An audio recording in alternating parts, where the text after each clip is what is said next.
Hi friends, இந்த land எங்கே இருக்குதுனாக்கா கரெக்டாக சிறுமுகையிலேருந்து ஒரு 6 கிலோமீட்டரில் இருக்குது. நம்மக்கிட்ட மொத்தம் 6 சைட் வந்திருக்குங்க. ஒரு சைட்டோட விலை 4 லட்சம் தான், இன்க்ளூடிங் ரிஜிஸ்ட்ரேஷன் ஃபீஸ். ஒரு சைட்டுன்றது 3 சென்ட் சேர்ந்தது. 3 சென்ட்டாக பிரித்து போட்டிருக்காங்க. 3 to 3.25 வரைக்கும் இங்கே இருக்குங்க ஒரு சைட்டுங்க.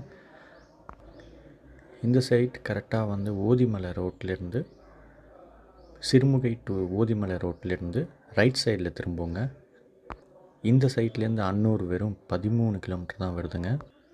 இந்த சைட்டோட டீட்டெயில்ஸ் வேணும்னா எனக்கு காண்டாக்ட் பண்ணுங்கள்.